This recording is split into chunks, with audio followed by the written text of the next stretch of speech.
വാർത്തകളിലേക്ക് വിശദമായി. വെടിനിർത്തൽ സമയപരിധി അവസാനിക്കാൻ മണിക്കൂറുകൾ മാത്രം ബാക്കി നിൽക്കെ സുഡാനിൽ നിന്നുള്ള ഇന്ത്യൻ രക്ഷാദൌത്യം ഊർജിതമായി തുടരുകയാണ്.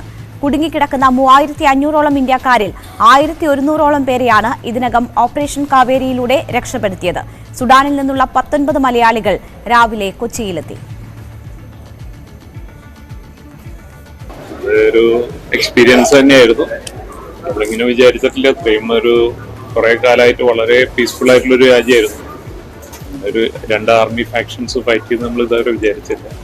ദൈവാനുഗ്രഹം പ്രകാരം നമ്മളിവിടെ എത്തിയ അവസാനം. ഇപ്പോഴും അവിടെ ഫൈറ്റിംഗ് നടന്നുകൊണ്ടിരിക്കുകയാണ്. സീസ് ഫയർ ഒക്കെ അവർ പറയുന്നുണ്ട്.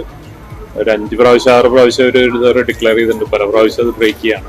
ഒരു പ്രാവശ്യം അത് ഹോൾഡ് ചെയ്തിട്ടില്ല. പക്ഷെ അത് ഇതുവരെ അതിലൊരു പെർമനന്റ് സൊല്യൂഷൻ ഉണ്ടാക്കാൻ ഇതുവരെ ആർക്കും പറ്റിയിട്ടില്ല. അപ്പൊ എന്തൊക്കെ തിരിച്ചു പോകാൻ പറ്റുന്നൊന്നും നമുക്കറിയില്ല. അതാണ് ഒരു ഏറ്റവും വലിയൊരു ചാലഞ്ച്.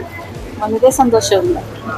ഏത് ഡ്രീമായിരുന്നു നാട്ടിലെത്തി പേരൻസിനൊപ്പം. We have a situation that roughly in total 600 odd people, Indian nationals, have either arrived in India or are on their way. So 360 of them arrived by a charter Saudi Arabia flight yesterday night. Another 246 are being flown to Maharashtra state in a commissioned C-17 flight. We currently have approximately,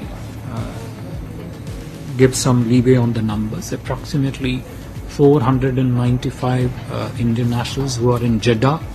As of now that we speak, these numbers will either go up or come down depending upon the flows in from Port Sudan and depending upon the evacuation from Jeddah to India. സുഡാനിലെ സ്ഥിതി സങ്കീർണമാണെന്നും തലസ്ഥാനമായ ഖാർത്തൂമിന് പുറത്ത് രക്ഷാദൌത്യം ദുഷ്കരമാണെന്നും വിദേശകാര്യ മന്ത്രാലയം അറിയിച്ചു. Sarun A Jose ഉണ്ട് news ഡെസ്കിൽ നിന്നും വിവരങ്ങളുമായി. സരുൺ, രക്ഷാദൌത്യം തുടരുകയാണ്. ഓപ്പറേഷൻ കാവേരി തുടരുന്നു. 1100ഓളം പേരെ എത്തിക്കാനായി. പക്ഷേ ഇനിയും 2400-ൽ പരം പേർ അവിടെയുണ്ട്.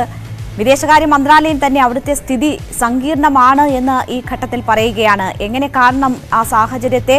ആശങ്കപ്പെടുത്തുന്നതാണോ ഇപ്പോഴത്തെ അവസ്ഥ?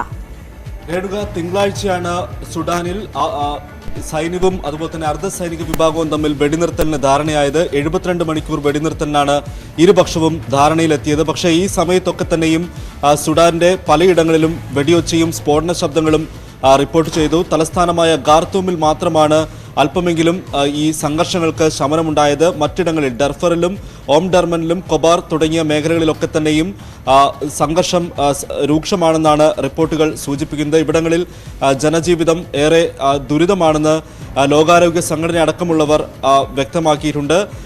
3500ഓളം ഇന്ത്യക്കാരാണ് സുഡാനിൽ കുടുങ്ങിക്കിടക്കുന്നത്. ഇതിൽ 1100 പേരെയാണ് ഇതിനകം തന്നെ സുഡാനിൽ നിന്നും രക്ഷപ്പെടുത്താൻ കഴിഞ്ഞത്. ഓപ്പറേഷൻ കാവേരിയുടെ ഭാഗമായി 1100 പേരെ ജിദ്ദയിലെത്തിക്കുകയും അവിടെ നിന്ന് 360 പേരെയാണ് ഇതിനകം ഇന്ത്യയിലേക്ക് തിരിച്ചെത്തിച്ചത്. ഇതിൽ 19 മലയാളികളും ഉൾപ്പെടുന്നു. ഇവർ ഇന്ന് രാവിലെ നാട്ടിലെത്തുകയും ചെയ്തു. സുഡാനിലെ സാഹചര്യം അത്യന്തം സങ്കീർണമാണെന്നാണ് വിദേശകാര്യ സെക്രട്ടറി വിനയ് മോഹൻ കത്ര അറിയിച്ചിട്ടുള്ളത്. ഖാർത്തൂമിന് പുറത്ത് ഈ രക്ഷാദൌത്യം ഏറെ ദുഷ്കരമാണെന്നാണ് അദ്ദേഹം അറിയിച്ചിട്ടുള്ളത്. ഏതായാലും വെടിനിർത്തൽ ഈ സമയപരിധി അവസാനിക്കുന്നതിന് മുമ്പ് തന്നെ രക്ഷാപ്രവർത്തനം ഏറെ ഊർജിതമാക്കാനാണ് തീരുമാനം. ഇതിനകം തന്നെ 3 നാവികസേനയുടെ 3 കപ്പലുകളാണ് പോർട്ട് സുഡാനിൽ എത്തിച്ചേർന്നിരിക്കുന്നത്. പോർട്ട് സുഡാനിൽ നിലവിൽ 500ഓളം ഇന്ത്യക്കാർ അവിടെ ഈ രക്ഷാദൌത്യത്തിന്റെ ഭാഗമായി അവിടെ എത്തിയിട്ടുണ്ട് എന്നുള്ള വിവരവും പുറത്തു വരുന്നു. ഏറ്റവും ഒടുവിലായി INS ടർക്കഷ് എന്ന കപ്പലാണ് ഈ പോർട്ട് സുഡാനിൽ എത്തിച്ചിരിക്കുന്നത്. വ്യോമസേനയുടെ 2 വിമാനങ്ങളും ജിദ്ദ കേന്ദ്രീകരിച്ച് ഈ സുഡാനിൽ നിന്ന് രക്ഷാദൌത്യം ഏകോപിപ്പിക്കുന്നുണ്ട്. ജിദ്ദയിൽ നിന്നാണ് ഇന്ത്യക്കാരെ തിരിച്ച് നാട്ടിലെത്തിക്കുന്ന പ്രവർത്തനങ്ങൾ പുരോഗമിക്കുന്നത്. കേന്ദ്രമന്ത്രി വി മുരളീധരനാണ് ജിദ്ദയിൽ നിന്ന് ഈ രക്ഷാദൌത്യത്തെ ഏകോപിപ്പിക്കുന്നത്. അത്തരം നടപടികളാണ് ഇപ്പോൾ നടന്നു വരുന്നത്. രേണുക. സരുൺ, ഇപ്പോൾ വിദേശകാര്യ മന്ത്രാലയം തന്നെ പറയുന്നത് തലസ്ഥാനമായ ഖാർത്തൂമിന് പുറത്ത് രക്ഷാദൌത്യം ദുഷ്കരമാണ് എന്നതാണ്. നമ്മളുടെ അവശേഷിക്കുന്ന ഇന്ത്യക്കാർ അത് തലസ്ഥാന നഗരത്തിന് പുറത്ത് അങ്ങനെയുള്ള എത്ര പേർ എന്നുള്ളതിൻ്റെയൊക്കെ കണക്കുകൾ ലഭ്യമാണോ? ദുഷ്കരം ആണ് അതിന് പുറത്തുള്ള രക്ഷാദൗത്യം എന്ന് വിദേശകാര്യ മന്ത്രാലയം തന്നെ പറയുമ്പോൾ അത് വലിയ ആശങ്കപ്പെടുത്തുന്ന സാഹചര്യമാണോ സൃഷ്ടിച്ചിട്ടുള്ളത്? വെടിനിർത്തൽ അത് നീണ്ടു പോകാൻ അല്ലെങ്കിൽ വെടിനിർത്തൽ കരാർ നീട്ടിക്കൊണ്ടു പോകാനുള്ള എന്തെങ്കിലുമൊക്കെ ഇടപെടലുകൾ നടക്കുന്നുണ്ടോ? അത്തരം എന്തെങ്കിലും പ്രതീക്ഷകളുണ്ടോ? രേണുക, 3500ഓളം ഇന്ത്യക്കാരാണ് സുഡാനിൽ കുടുങ്ങിക്കിടക്കുന്നതെന്നാണ് പുറത്തുവരുന്ന വിവരം. ഇതിനകം 3100 പേരാണ് ഇന്ത്യയിലേക്ക് തിരിച്ചു വരാൻ രജിസ്റ്റർ ചെയ്തതെന്നാണ് വിദേശകാര്യ സെക്രട്ടറി വിനയ് മോഹൻ കത്ര അറിയിച്ചിട്ടുള്ളത്. ഇതിൽ 1100 പേരെ ഇതിനകം ജിദ്ദയിലെത്തിച്ച് തിരിച്ച് നാട്ടിലേക്ക് കൊണ്ടുവരാനുള്ള നടപടികൾ പുരോഗമിക്കുകയാണ്. ഈ തലസ്ഥാനമായ ഖാർത്തൂമിലാണ് ഏറെയും ഇന്ത്യക്കാർ കുടുങ്ങിക്കിടക്കുന്നത്. മറ്റിടങ്ങളിൽ ഡർഫർ തുടങ്ങിയ മേഖലകളിലൊക്കെ തന്നെയും ഈ ഇന്ത്യക്കാർ ഈ ഭാഗങ്ങളിൽ കുടുങ്ങിക്കിടക്കുന്നുണ്ടെങ്കിലും ഇവരുടെ സംഖ്യ എത്രയാണെന്നുള്ള കാര്യത്തിൽ ഇതുവരെയും ഈ കൃത്യമായ വിവരം പുറത്തു വന്നിട്ടില്ല. ഏതായാലും വെടിനിർത്തൽ അവസാനിക്കാൻ ഇനി മണിക്കൂറുകൾ മാത്രമാണ് ബാക്കി. വെടിനിർത്തൽ ഈ ധാരണ നീട്ടിക്കൊണ്ടു പോകാനുള്ള സാധ്യതകൾ എത്രയെന്ന് ഇപ്പോൾ വ്യക്തമല്ല. കാരണം നേരത്തെ പലതവണ വെടിനിർത്തലിന് അമേരിക്കയും അതുപോലെ തന്നെ ഐക്യരാഷ്ട്ര സംഘടന ഉൾപ്പെടെ സമ്മർദ്ദം ചെലുത്തിയിരുന്നെങ്കിലും ഇരു വിഭാഗവും അതിന് തയ്യാറായിരുന്നില്ല. ഈ ചെറിയ പെരുന്നാൾ സമയത്ത് പോലും അതിന് വെടിനിർത്താൻ ഇരുപക്ഷവും തയ്യാറായിരുന്നില്ല. ഏതായാലും വെടിനിർത്തൽ ഈ കരാർ ധാരണ നീട്ടിക്കൊണ്ട് പോവുകയാണെങ്കിൽ രക്ഷാദൗത്യം കൂടുതൽ എളുപ്പമാകും എന്ന് മാത്രമേ ഇപ്പോൾ പറയാനാവൂ. ഏതായാലും ഇപ്പോഴത്തെ സാഹചര്യത്തിൽ വെടിനിർത്തൽ കരാർ നീട്ടിക്കൊണ്ടു പോകാനുള്ള സാധ്യത ഇല്ലെന്നാണ് റിപ്പോർട്ടുകൾ സൂചിപ്പിക്കുന്നത്. ശരി, എന്തായാലും രക്ഷാദൗത്യമായ ഓപ്പറേഷൻ കാവേരി ഊർജിതമായി നടക്കുന്നുണ്ട്. പക്ഷേ അവിടുത്തെ സ്ഥിതി സങ്കീർണമായി തുടരുന്നു എന്നാണ് വിദേശകാര്യ മന്ത്രാലയം പറയുന്നത്. അത് തലസ്ഥാനത്തിന് പുറത്തുള്ളവരെ രക്ഷപ്പെടുത്തുന്നതിൽ വിഘാതം സൃഷ്ടിക്കും എന്ന ഒരു സൂചന കൂടിയാണ് നൽകുന്നത്. വിശദമായ വിവരങ്ങളാണ് സരുണി ജോസ് നൽകിയത്. AI ക്യാമറ വിവാദത്തിൽ സർക്കാരിനെതിരെ നീക്കങ്ങൾ ശക്തമാക്കി പ്രതിപക്ഷം. നിയമ നടപടിയും തുടർ സമരങ്ങളും ചർച്ച ചെയ്യാൻ UDF ഉന്നതാധികാര സമിതി യോഗം തുടങ്ങി. കരാറുമായി ബന്ധപ്പെട്ട് കൂടുതൽ രേഖകൾ കെൽട്രോൺ പ്രസിദ്ധീകരിച്ചേക്കും. വ്യവസായ വകുപ്പ് പ്രിൻസിപ്പൽ സെക്രട്ടറിയും അന്വേഷണം തുടങ്ങി. ആരോപണങ്ങളിൽ വിജിലൻസും അന്വേഷണം ഊർജിതമാക്കി.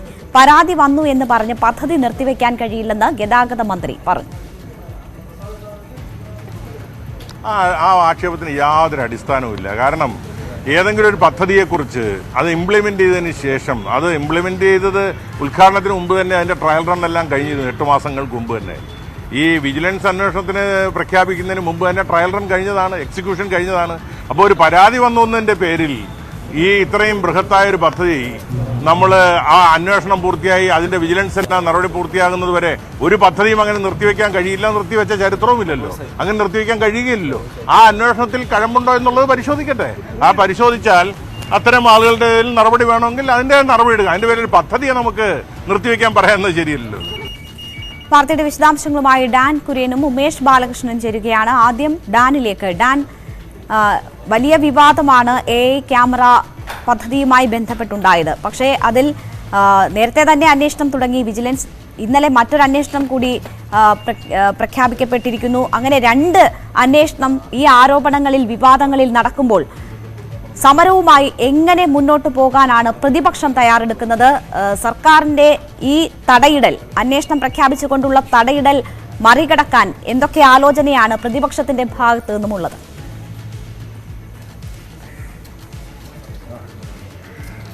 രേണുക, ഇന്നലെ തന്നെ പ്രതിപക്ഷ നേതാവ് VD സതീശൻ മുഖ്യമന്ത്രിക്ക് ഇതുമായി ബന്ധപ്പെട്ട കൃത്യമായ വിവരങ്ങൾ പൊതുജനങ്ങളെ അറിയിക്കാൻ സർക്കാർ തയ്യാറാകണമെന്ന് ആവശ്യപ്പെട്ടുകൊണ്ട് കത്തയച്ചിരുന്നു.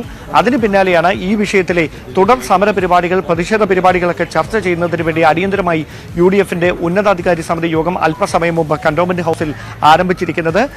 നേരത്തെ വിട്ടുനിന്നിരുന്ന അല്ലെങ്കിൽ തുടർച്ചയായി ഈ UDFന്റെ മീറ്റിംഗിൽ പങ്കെടുക്കാതിരുന്ന രമേശ് ചെന്നിത്തല ഉൾപ്പെടെയുള്ള നേതാക്കൾ ഇന്നത്തെ മീറ്റിംഗിൽ പങ്കെടുക്കുന്നു എന്നതാണ് ഏറ്റവും ശ്രദ്ധേയമായിട്ടുള്ള കാര്യം. അതുകൊണ്ട് തന്നെ ഈ വിവാദവുമായി ബന്ധപ്പെട്ട് കൂടുതൽ തെളിവുകൾ പ്രതിപക്ഷ നേതാവിന്റെ കയ്യിൽ അടക്കം ലഭ്യമായിട്ടുണ്ട് എന്നും ആ തെളിവുകൾ വൈകാതെ പ്രതിപക്ഷം പുറത്തുവിടുമെന്ന സൂചനകളാണ് പുറത്തു വരുന്നത്.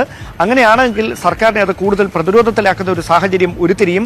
അതുകൂടി മുന്നിൽ കണ്ടുകൊണ്ടാണ് ഇതുമായി ബന്ധപ്പെട്ട ഒരു മുഴം മുമ്പേ എറിയുന്ന ഒരു നീക്കത്തിലേക്ക് സർക്കാരും കടന്നിരിക്കുന്നത്. ഈ വിജിലൻസ് അന്വേഷണം അടക്കം പ്രഖ്യാപിച്ചിരിക്കുന്നത് പ്രതിപക്ഷം കൃത്യമായി ഇതൊരു പ്രചരണായുധമായി മാറ്റുകയും സർക്കാരിനെ പ്രതിരോധത്തിലാക്കുന്നതിനുള്ള നീക്കങ്ങളിലേക്ക് കടക്കുകയും ചെയ്യുമെന്ന വ്യക്തമായ കൃത്യമായ ധാരണയുടെ അടിസ്ഥാനത്തിൽ തന്നെയാണെന്ന് നമുക്ക് പറയേണ്ടി വരും. എന്തായാലും ഇതുമായി ബന്ധപ്പെട്ട കൂടുതൽ തെളിവുകൾ പുറത്തുവിട്ടുകൊണ്ട് സർക്കാരിനെ കൂടുതൽ കടന്നാക്രമിക്കുന്നതിനുള്ള നീക്കങ്ങളാണ് ഇപ്പോൾ UDF ഉന്നതാധികാര സമിതി യോഗത്തിൽ ചർച്ച ചെയ്തുകൊണ്ടിരിക്കുന്നത്. രേണുക, ശരി, എന്തായാലും കൂടുതൽ തെളിവുകൾ പുറത്തുവിടുക, സർക്കാരിനെ പ്രതിരോധത്തിലാക്കുക എന്നതാണ് പ്രതിപക്ഷം ഉദ്ദേശിക്കുന്നത്. അപ്പോൾ സർക്കാർ പക്ഷത്തിന്റെ നീക്കം എന്താണ്, സർക്കാർ എന്താണ് ഉദ്ദേശിക്കുന്നത്, അന്വേഷണം പ്രഖ്യാപിച്ചതിനപ്പുറം എന്തൊക്കെ സർക്കാരിന്റെ ഭാഗത്തു നിന്നും ഉണ്ടാകുമെന്ന് കൂടി അറിയണം. ഉമേഷ് ബാലകൃഷ്ണൻ ഉണ്ട് നമുക്കൊപ്പം. ഉമേഷ്, കെൽട്രോൺ ഇന്ന് കൂടുതൽ രേഖകൾ പുറത്തുവിടും എന്ന തരത്തിലുള്ള വിവരങ്ങളുണ്ട്. പ്രതിപക്ഷവും ഏറ്റവും ആവശ്യം കൂടുതലായി ഉന്നയിക്കുന്നത് ഇത് സംബന്ധിച്ചുള്ള വിവരങ്ങൾ പൊതുജനങ്ങളെ അറിയിക്കണം എന്നതാണ്. അപ്പോൾ പൂർണ്ണമായ ഒരു വിവരം പുറത്തുവിടാൻ കഴിയുമോ? കെൽട്രോണിന്റെ നീക്കം അതാണോ? കെൽട്രോൺ എന്തായാലും ഒരു പ്രതിരോധത്തിന്റെ ഭാഗമായിട്ടാണ് നിലവിൽ എല്ലാ രേഖകളും പുറത്തുവിടാൻ തീരുമാനിച്ചിരിക്കുന്നത്. ഇന്നലെ വ്യവസായ മന്ത്രി തന്നെ ഇക്കാര്യം പറഞ്ഞു. തങ്ങൾക്ക് ഒളിക്കാൻ ഒന്നുമില്ല, എല്ലാ വിവരങ്ങളും, അതായത് കെൽട്രോൺ ഏർപ്പെട്ടിരിക്കുന്ന ഉപകരാറുകളുമായി ബന്ധപ്പെട്ട എല്ലാ വിവരങ്ങളും പുറത്തുവിടുമെന്നാണ് അറിയിച്ചിരിക്കുന്നത്. അപ്പോഴും ഈ ഉപകരാറുകൾ ഉപകരാർ വാങ്ങിയ കമ്പനികൾ വീണ്ടും മറ്റ് ഉപകരാറുകളിൽ ഏർപ്പെട്ടിരുന്നു. അക്കാര്യങ്ങൾ പുറത്തുവിടുമോ എന്നുള്ളതും ഇനി അറിയേണ്ടതുണ്ട്. ഉച്ചയ്ക്ക് ശേഷം രേഖകൾ വെബ്സൈറ്റിൽ പ്രസിദ്ധീകരിക്കുമെന്നാണ് കെൽട്രോൺ അറിയിച്ചിട്ടുള്ളത്. അതേസമയം കേസുമായി ബന്ധപ്പെട്ട് വിജിലൻസ് അന്വേഷണവുമായി ബന്ധപ്പെട്ട് നിലവിൽ 3 തരം AI ക്യാമറകളാണ് സംസ്ഥാനത്ത് സ്ഥാപിച്ചിട്ടുള്ളത്. അതിൽ ഒരു വിഭാഗം ക്യാമറകൾ സ്ഥാപിച്ചതുമായി ബന്ധപ്പെട്ട് മാത്രമാണ് പരാതി ഉയർന്നിട്ടുള്ളത്. അതിലാണ് വിജിലൻസ് അന്വേഷണം നടക്കുന്നതെന്നാണ് ഗതാഗത മന്ത്രി പറഞ്ഞത്. അതുകൊണ്ട് തന്നെ AI ക്യാമറ പൂർണ്ണമായി വിജിലൻസ് അന്വേഷണ പരിധിയിൽ വരുന്നില്ല. അതുകൊണ്ട് തന്നെ അത്തരമൊരു പദ്ധതി ഉദ്ഘാടനം ചെയ്യുന്നതിൽ അതിലൊരു ഔചിത്യക്കുറവുമില്ല. ഏതെങ്കിലും ഒരു പരാതി ഉയരുന്നത് കൊണ്ട് പദ്ധതി ഉദ്ഘാടനം ചെയ്യാതിരിക്കുന്നതിൽ കാര്യമില്ല എന്നും ഗതാഗത മന്ത്രി പറഞ്ഞു. എന്തായാലും ട്രയൽ റൺ നടക്കുകയാണ് നിലവിൽ. അതിൽ വിജിലൻസ് അന്വേഷണ പരിധിയിൽ വരുന്ന ക്യാമറയിൽ നിന്ന് എങ്ങനെയാണ് ഇത്തരത്തിൽ വാണിങ്ങുകളോ, ഇപ്പൊ ഈ ഘട്ടത്തിൽ വാണിംഗ് മെസ്സേജുകളോ അല്ലെങ്കിൽ ചെല്ലാൻ ക്രിയേറ്റ് ചെയ്യുന്നതുമായി ബന്ധപ്പെട്ടുള്ള നടപടികളാണ് ഇപ്പോൾ എടുക്കാൻ തീരുമാനിച്ചിരിക്കുന്നത്. പക്ഷെ ഇപ്പോഴും വാണിങ്ങോ ചെല്ലാനോ ഇതുവരെ ക്രിയേറ്റ് ചെയ്തിട്ടില്ല. ആ സാഹചര്യത്തിൽ കൂടിയാണ് ഗതാഗത മന്ത്രിയുടെ ഒരു പ്രസ്താവന വന്നിരിക്കുന്നത്. അതേസമയം നിരവധി രേഖകളിൽ ചില അവ്യക്തതകൾ കെൽട്രോണുമായി ബന്ധപ്പെട്ട നിലവിൽ പുറത്തുവന്ന രേഖകളിൽ അവ്യക്തത നിലനിൽക്കുന്നുണ്ട്. ആ അവ്യക്തതകൾ പരിഹരിക്കുന്ന രേഖകൾ കൂടി കെൽട്രോൺ പുറത്തുവിടുമോ എന്നും കാണേണ്ടതുണ്ട്. ശരി, എന്തായാലും ഒരു വശത്ത് സർക്കാരിനെ പ്രതിരോധത്തിലാക്കാൻ കൂടുതൽ തെളിവുകൾ പുറത്തുവിടാനും സമരം കൂടുതൽ ശക്തമാക്കാനും നിയമ നടപടികൾക്കും പ്രതിപക്ഷം തയ്യാറെടുക്കുന്നു. അതേസമയം അന്വേഷണം ഊർജിതമാക്കി അന്വേഷണം നടക്കുന്നു എന്ന കാര്യം ചൂണ്ടിക്കാട്ടി കൂടുതൽ രേഖകൾ പുറത്തുവിട്ട് തങ്ങൾക്കൊന്നും മറയ്ക്കാനില്ല എന്ന തരത്തിൽ പ്രതിപക്ഷ നീക്കങ്ങൾക്ക് തടയിടാനാണ് സർക്കാരിന്റെ ശ്രമം. ഉമേഷ് ബാലകൃഷ്ണനും ഡാൻ കുര്യനുമാണ് വിവരങ്ങൾ നൽകിയത്. ഈ വിഷയത്തിൽ AI ക്യാമറ വിവാദത്തിൽ അഭ്യൂഹങ്ങൾക്ക് മേൽ പ്രതികരണത്തിനില്ല എന്നാണ് CPI സംസ്ഥാന സെക്രട്ടറി കാനം രാജേന്ദ്രൻ പ്രതികരിച്ചത്. സത്യം പുറത്തുവരട്ടെ എന്നും അദ്ദേഹം പറഞ്ഞു. AI ക്യാമറകളിലൂടെ നിയമം കർശനമാക്കുമ്പോൾ പൊതുജനങ്ങൾക്കുണ്ടാകുന്ന അസൗകര്യം സർക്കാർ പരിശോധിക്കണമെന്നും കാനം പറഞ്ഞു. പരിശോധിക്കാൻ ഏതായാലും തീരുമാനിച്ചിട്ടുണ്ട്. പക്ഷേ അത് ജനങ്ങൾ കുറച്ച് അസൗകര്യം ഉണ്ടാക്കുന്നുണ്ട് എന്നൊരു പ്രശ്നമുണ്ട്. കാരണം ഒരു ഭാര്യയും ഭർത്താവും ജീവനക്കാരനാണെങ്കിൽ കുട്ടിയുമായിട്ട് യാത്ര ചെയ്യാൻ പറ്റുന്നില്ല തുടങ്ങിയിട്ടുള്ള പ്രശ്നങ്ങളുണ്ട്. അതൊക്കെ നടപ്പിലായി വരുമ്പോൾ ഗവൺമെൻറ് പരിശോധിക്കേണ്ട കാര്യങ്ങളാണ്. ഏതായാലും ഒരു മാസക്കാലം ഇത് ട്രയൽ എന്നുള്ള നിലയിലാണല്ലോ നടക്കുന്നത്. ആരുടെയും പേര് കേസൊന്നും എടുക്കുന്നില്ലല്ലോ. ആ ഒരു മാസക്കാലത്തെ അനുഭവത്തിൻ്റെ അടിസ്ഥാനത്തിൽ ബന്ധപ്പെട്ട വകുപ്പ് അതിനെ സംബന്ധിച്ച് തീരുമാനമെടുക്കും. വാർത്തകൾ തുടരുന്നു. നടൻ ഷെയ്ൻ നിഗം നിർമ്മാതാവ് സോഫിയ പോളിന് അയച്ച കത്ത് പുറത്ത്. സിനിമാ പോസ്റ്ററിലും പ്രൊമോഷനിലും പ്രാമുഖ്യം നൽകണമെന്നാണ് ആവശ്യം. എഡിറ്റിംഗ് തന്നെയെയും അമ്മയെയും കാണിക്കണമെന്നും ഷെയ്ൻ നിർമ്മാതാവിനോട് ആവശ്യപ്പെട്ടു. സോഫിയ പോൾ നിർമ്മാതാക്കളുടെ സംഘടനയ്ക്ക് അയച്ച കത്തും പുറത്തുവന്നു. ഷെയ്നും അമ്മയും കാരണം ചിത്രത്തിന്റെ ഷൂട്ടിംഗ് തടസ്സപ്പെട്ടെന്നും സാമ്പത്തിക നഷ്ടമുണ്ടായെന്നും സോഫിയ പോൾ. വിവരങ്ങളുമായി നവമി ദിനേശ് ചേരുകയാണ്. നവമി, എങ്ങനെ ഈ നടപടികളിലേക്ക് കടന്നു എന്ന് സൂചിപ്പിക്കുന്ന 2 കത്തുകളാണ് പുറത്തു വന്നിരിക്കുന്നത്. എഡിറ്റിംഗ് തനിക്കും അമ്മയ്ക്കും കാണണം എന്നതുൾപ്പെടെ ഷെയ്ൻ നിഗം മുന്നോട്ട് വെച്ച നിർദ്ദേശങ്ങൾ അടങ്ങിയ കത്ത്, ഒപ്പം പരാതിയായി നിർമ്മാതാവ് സംഘടനയ്ക്ക് അയച്ച കത്തുമാണ് പുറത്തു വന്നിരിക്കുന്നത്. എന്താണ് ഇതിന്റെ ഉള്ളടക്കത്തിൽ നിന്ന് നമുക്ക് മനസ്സിലാക്കാൻ കഴിഞ്ഞ കാര്യങ്ങൾ? സോഫിയ പോൾ നിർമ്മിക്കുന്ന RDX ചിത്രത്തിന്റെ സെറ്റിലാണ് ഈ വിവാദം ആരംഭിക്കുന്നത്. സിനിമയുടെ പോസ്റ്ററിലും ട്രെയിലറിലും ഇത് രണ്ടും പുറത്തിറങ്ങുമ്പോൾ ഷെയ്ൻ അവതരിപ്പിക്കുന്ന കഥാപാത്രത്തിന് കൂടുതൽ പ്രാധാന്യം നൽകണമെന്നും സിനിമയുടെ ഫൈനൽ കട്ടിലും തന്റെ കഥാപാത്രത്തിന് പ്രധാനമായും ഉള്ള അംഗീകാരം നൽകണമെന്നും ആണ് ഈ മെയിലിൽ പറയുന്നത്. സിനിമയുടെ എഡിറ്റിംഗ് തന്നെയും തന്റെ മാതാവിനെയും കാണിക്കണമെന്നും ഷെയ്ൻ നിഗം സോഫിയ പോളിന് അയച്ച മെയിലിൽ പറയുന്നു. എന്നാൽ ഷെയ്ൻ നിഗത്തിന്റെ ഈ നിർദ്ദേശങ്ങളിൽ ബുദ്ധിമുട്ട് പ്രകടിപ്പിച്ച് സോഫിയ പോൾ നിർമ്മാതാക്കളുടെ സംഘടനയ്ക്ക് ഒരു കത്ത് നൽകിയിരുന്നു. ഈ കത്തും ഇപ്പോൾ പുറത്തു വരുന്നു. ഈ കത്തിൽ പറയുന്നത് ഇപ്രകാരമാണ്: ഷൈനും അമ്മയും കാരണം തന്റെ ചിത്രത്തിന്റെ ഷൂട്ടിംഗ് തടസ്സപ്പെട്ടുവെന്നും ഇത് തനിക്ക് നാണക്കേടും സാമ്പത്തിക നഷ്ടവും ഉണ്ടായി എന്നുമാണ് ഈ കത്തിൽ പറയുന്നത്. അതിനോടൊപ്പം തന്നെ മറ്റൊരു കാര്യം കൂടി, ഈ സിനിമാ സംഘടനയിൽ മറ്റൊരു വ്യക്തിക്കും, അതായത് ശ്രീനാഥ് ഭാസിക്കും വിലക്ക് ഏർപ്പെടുത്തിയിരുന്നു. ഇതിന്റെ അടിസ്ഥാനത്തിൽ അമ്മയിൽ അംഗത്വം നേടാൻ വേണ്ടി ശ്രീനാഥ് ഭാസി ഇപ്പോൾ താരസംഘടനയിൽ അപേക്ഷ നൽകിയിട്ടുണ്ട്. ഈ എക്സിക്യൂട്ടീവ് കമ്മിറ്റി ചേർന്ന് ഈ വിഷയം പരിഗണിക്കുമെന്ന് അമ്മ ജനറൽ സെക്രട്ടറി ഇടവേള ബാബു നമ്മളോട് പറഞ്ഞു. ശരി, നവമിയാണ് വാർത്തയുടെ വിവരങ്ങൾ നൽകിയത്.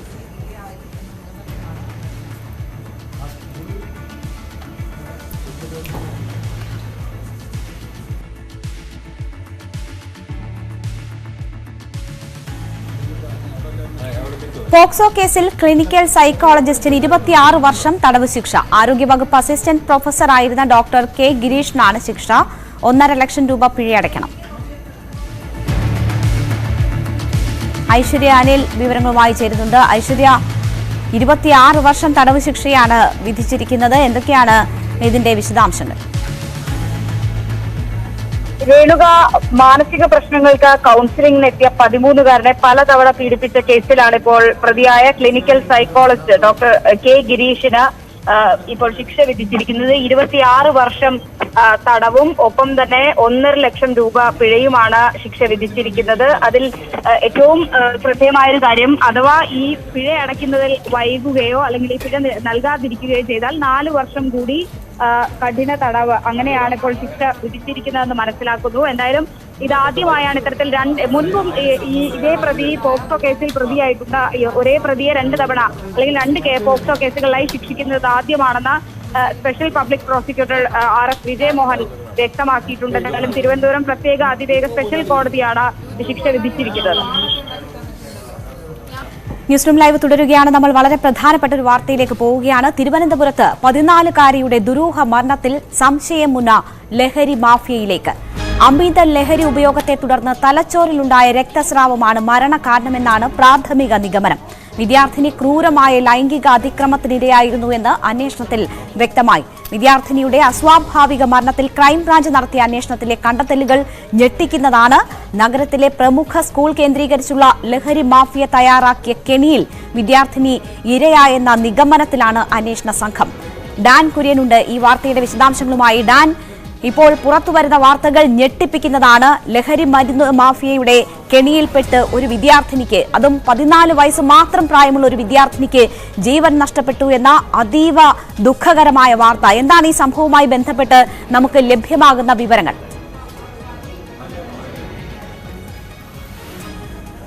രേണുക, ആഴ്ചകൾക്ക് മുമ്പാണ് ന്യൂസ് 18 തന്നെ ഈ സ്കൂളുകൾ കേന്ദ്രീകരിച്ചുകൊണ്ട് നടക്കുന്ന ലഹരി മാഫിയയുടെ പ്രവർത്തനങ്ങളെക്കുറിച്ച്, വിദ്യാർത്ഥികളെ കരിയർമാരെ ഉപയോഗിക്കുന്നതിനെ കുറിച്ചൊക്കെ വിശദമായ വാർത്താ പരമ്പര ചെയ്യുകയും അതിൽ വിദ്യാഭ്യാസ മന്ത്രിയും സിറ്റി പോലീസ് കമ്മീഷണറുമൊക്കെ കൃത്യമായ പ്രതികരണവുമായി രംഗത്തെത്തുകയും ചെയ്തത്. അതിന് തൊട്ടു പിന്നാലെ ഒരാഴ്ച മുമ്പാണ് നഗരത്തിലെ ഒരു പ്രമുഖ സ്കൂളിലെ 14 വയസ്സുകാരിയായ വിദ്യാർത്ഥിനിക്ക് ലഹരി ഉപയോഗത്തെ തുടർന്ന് ജീവൻ നഷ്ടപ്പെടുന്ന ഒരു സാഹചര്യം ഉണ്ടായിരിക്കുന്നത്. അതായത് കൃത്യമായി പറഞ്ഞാൽ ഒരാഴ്ച മുമ്പ് പാളയം പോലീസ് ക്വാർട്ടേഴ്സിലെ കിടപ്പുമുറിയിൽ ഈ 14 വയസ്സുകാരിയെ അബോധാവസ്ഥയിൽ കണ്ടെത്തുകയായിരുന്നു. തുടർന്ന് ഈ പെൺകുട്ടിയെ അവിടെ നിന്ന് ആശുപത്രിയിലേക്ക് മാറ്റി. ആശുപത്രിയിൽ എത്തിച്ച് വൈകാതെ തന്നെ പെൺകുട്ടിക്ക് ജീവൻ നഷ്ടമായി. ആ പശ്ചാത്തലത്തിൽ അസ്വാഭാവിക മരണത്തിന് മ്യൂസിയം പോലീസ് ഇന്ത്യൻ ശിക്ഷാ നിയമത്തിലെ 174 വകുപ്പ് അനുസരിച്ച് കേസെടുത്ത് അന്വേഷണം ആരംഭിക്കുകയും ചെയ്തു. അതിനിടയിൽ ഈ പെൺകുട്ടിയുടെ മുറിയിൽ നിന്ന് ചില ലഹരി പദാർത്ഥങ്ങൾ കണ്ടെത്തുകയും അതുമായി ബന്ധപ്പെട്ട വിശദമായ പരിശോധനയ്ക്ക് മ്യൂസിയം പോലീസ് തന്നെ തുടക്കം കുറിക്കുകയും ചെയ്തു. അതിന് പിന്നാലെയാണ് ഈ പെൺകുട്ടിയുടെ പോസ്റ്റ്മോർട്ടം നടത്തിയ ഡോക്ടർമാർ ഞെട്ടിക്കുന്ന വിവരങ്ങൾ പോലീസിന് കൈമാറിയത്. അതിൻ പ്രകാരം ഈ പെൺകുട്ടി അതിക്രൂരമായ ലൈംഗിക പീഡനത്തിന് അല്ലെങ്കിൽ ലൈംഗിക അതിക്രമത്തിന് ഇരയായിട്ടുണ്ട് ഉപയോഗിച്ചിട്ടുണ്ട് എന്നും പ്രകൃതി വിരുദ്ധ പീഡനത്തിന് ഉൾപ്പെടെ ഇരയായിട്ടുണ്ട് എന്നുമാണ് പോസ്റ്റ്മോർട്ടം റിപ്പോർട്ടിലെ കണ്ടെത്തൽ എന്നാണ് നമുക്ക് ലഭ്യമായിരിക്കുന്ന വിശ്വസനീയമായ കേന്ദ്രങ്ങളിൽ നിന്ന് ലഭ്യമായിരിക്കുന്ന വിവരങ്ങൾ. ആ പശ്ചാത്തലത്തിലാണ് ഈ കേസിന്റെ തുടരന്വേഷണം ജില്ലാ ക്രൈംബ്രാഞ്ച് അസിസ്റ്റന്റ് കമ്മീഷണറുടെ നേതൃത്വത്തിൽ ഇപ്പോൾ ആരംഭിച്ചിരിക്കുന്നതും. എന്തായാലും ലഭ്യമായ വിവരങ്ങൾ പ്രകാരം ഈ സ്കൂൾ കേന്ദ്രീകരിച്ചുകൊണ്ട് നടന്ന ലഹരി മാഫിയയുടെ കെണിയിൽ ഈ പോലീസ് ഉദ്യോഗസ്ഥന്റെ ഏക മകളായിരുന്ന ഈ 14 വയസ്സുകാരി കെണിയിൽപ്പെടുകയായിരുന്നുവെന്നും അത്തരത്തിൽ ലഹരി അമിതമായി ഉപയോഗിക്കുമ്പോൾ ഉണ്ടാകുന്ന സെറിബ്രൽ ഹെമറേജ് അഥവാ തലച്ചോറിലെ രക്തസ്രാവമാണ് ഈ 14 വയസ്സുകാരിയുടെ മരണത്തിലേക്ക് നയിച്ചിരിക്കുന്നത് എന്ന ഞെട്ടിക്കുന്ന കണ്ടെത്തലാണ് ഇപ്പോൾ പ്രാഥമികമായി നടത്തിയ അന്വേഷണത്തിലും ഒപ്പം തന്നെ പോസ്റ്റ്മോർട്ടം റിപ്പോർട്ടിലുമൊക്കെ വ്യക്തമായിരിക്കുന്നത്. ഇതുമായി ബന്ധപ്പെട്ട അതീവ രഹസ്യമായിട്ടാണ് പോലീസിന്റെ അന്വേഷണം പുരോഗമിക്കുന്നത്. കാരണം നമുക്കറിയാം, ഒരു പോലീസ് ഉദ്യോഗസ്ഥന്റെ മകൾ തന്നെയാണ് ഇത്തരത്തിൽ മരണപ്പെട്ടിരിക്കുന്നത്. അതോടൊപ്പം തന്നെ പാളയത്തെ പോലീസ് ക്വാർട്ടേഴ്സിനുള്ളിൽ ഈ പെൺകുട്ടിയുടെ സ്വകാര്യ മുറിയിൽ ഇത്തരത്തിൽ ലഹരി പദാർത്ഥം കണ്ടെത്താൻ ഇടയായ സാഹചര്യത്തെയും പോലീസ് അതീവ ഗൗരവത്തോടെ തന്നെയാണ് കാണുന്നത്. ഈ ജില്ലയിലെ അല്ലെങ്കിൽ തലസ്ഥാന നഗരിയിലെ പ്രമുഖ സ്കൂളുകൾ കേന്ദ്രീകരിച്ചുകൊണ്ട് ലഹരി മാഫിയയുടെ പ്രവർത്തനം സജീവമായിട്ടുണ്ടായിരുന്നു എന്ന തരത്തിലുള്ള രഹസ്യാന്വേഷണ വിഭാഗങ്ങളുടെ അടക്കം റിപ്പോർട്ടുകൾ തൊട്ടു പിന്നാലെ ആഭ്യന്തര വകുപ്പിനടക്കം ഏതാണ്ട് നാളുകൾക്ക് മുമ്പ് ലഭ്യമായതുമാണ്. അതിന് പിന്നാലെയാണ് ഒരു പെൺകുട്ടിയുടെ ജീവൻ നഷ്ടമാകുന്ന സാഹചര്യത്തിലേക്ക് ലഹരി മാഫിയയുടെ കെണി അവന്റെ പ്രവർത്തനം വ്യാപിപ്പിച്ചിരിക്കുന്നത് എന്നതാണ് ഏറ്റവും ദുഃഖകരമായിട്ടുള്ള ആശങ്ക ഉണർത്തുന്ന കാര്യം. നമ്മൾ നടത്തിയ നമ്മളുടെ ക്യാമ്പയിനിൽ തന്നെ എത്രമാത്രം സ്കൂളുകളിൽ ലഹരി മാഫിയകൾ വല വിരിച്ചിട്ടുണ്ട്, എത്രമാത്രം വലിയ കെണി ഒരുക്കിയിട്ടുണ്ട് എന്നതൊക്കെ ബോധ്യപ്പെടുന്നതായിരുന്നു. സ്വാഭാവികമായും അത്തരം കെണികളിൽ കുട്ടികൾ അകപ്പെടാറുമുണ്ട്. പക്ഷേ ഒരു പെൺകുട്ടിക്ക്, അതും 14 വയസ്സ് മാത്രം പ്രായമുള്ള പെൺകുട്ടിക്ക് അതുമൂലം ജീവൻ നഷ്ടപ്പെടുന്ന സാഹചര്യം എന്ന് പറയുന്നത് അതീവ ദുഃഖകരമായ ഒരു സംഭവമാണ്. ഈ സംഭവത്തിൽ ഈ പെൺകുട്ടി ലഹരി മാഫിയയുടെ കെണിയിൽപ്പെട്ടു, ലഹരിക്ക് അടിമയായി എന്ന വിവരം വീട്ടുകാർക്ക് ബോധ്യമുള്ളതായിരുന്നോ? എന്തെങ്കിലും സൂചനകൾ അവർക്ക് ലഭിച്ചിരുന്നോ? കുട്ടിയെ അതിൽ നിന്നും പിന്മാറ്റാൻ പറ്റുന്നില്ല എന്ന് മാത്രമല്ല, അത് കുട്ടിയുടെ ജീവൻ എടുക്കുന്ന തലത്തിലേക്ക് വരെ എത്തപ്പെടുന്ന ഒരു സാഹചര്യം എങ്ങനെ ഉണ്ടായി എന്നാണ് മനസ്സിലാകുന്നത്. ഇത്തരം സംഭവങ്ങൾ ബോധ്യം വന്നതിന് ശേഷം ഇതിന്റെ അന്വേഷണം നടക്കുന്നുണ്ട് എന്ന് മനസ്സിലാകുന്നു. ക്രൈംബ്രാഞ്ച് ഈ വിഷയത്തിൽ വ്യക്തമായ അന്വേഷണം നടത്തുന്നുണ്ട്. പക്ഷേ ഇതൊക്കെയും രഹസ്യ സ്വഭാവത്തിൽ സൂക്ഷിച്ചിരിക്കുകയാണോ ഇപ്പോഴും?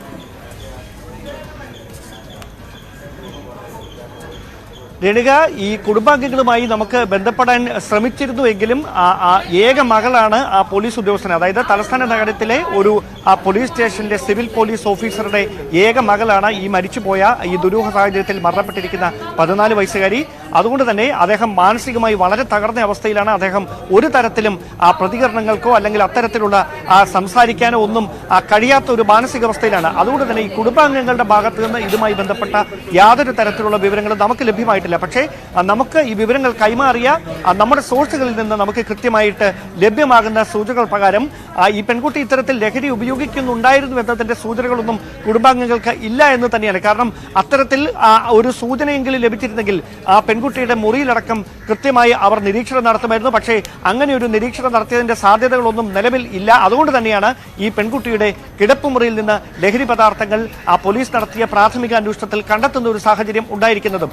അതുതന്നെയാണ് ഈ വിഷയത്തിന്റെ ഗൗരവം വർദ്ധിപ്പിക്കുന്നത്. അതായത് ഒരു പോലീസ് ഉദ്യോഗസ്ഥന്റെ മകൾക്ക് ഇതാണ് അവസ്ഥയെങ്കിൽ സാധാരണക്കാരായ ഒരുപാട് കുട്ടികൾ പഠിക്കുന്ന ഈ സ്കൂളിലെ മറ്റ് വിദ്യാർത്ഥിനികളുടെ ഭാവി എന്താകുമെന്ന വലിയ ആശങ്കയ്ക്ക് വഴിവെച്ചുകൊണ്ടാണ് ഈ വിവരങ്ങൾ ഇപ്പോൾ പുറത്തു വന്നുകൊണ്ടിരിക്കുന്നത്. രേണുക, തീർച്ചയായും ഡാൻ, വളരെ വേദനിപ്പിക്കുന്ന വിവരങ്ങൾ തന്നെയാണ് പുറത്തു വരുന്നത്. ആശുപത്രിയിൽ മരണത്തിന് ശേഷം അല്ലെങ്കിൽ ചികിത്സക്കിടയിൽ നടത്തിയ പരിശോധനയിൽ മാത്രമാണോ പെൺകുട്ടി ലഹരിക്കടിമയാണെന്നും ഒപ്പം അതിക്രൂരമായ ലൈംഗിക പീഡനത്തിന് വിധേയയായിട്ടുണ്ട് എന്ന വിവരവും വീട്ടുകാർ പോലും അറിയുന്നത്?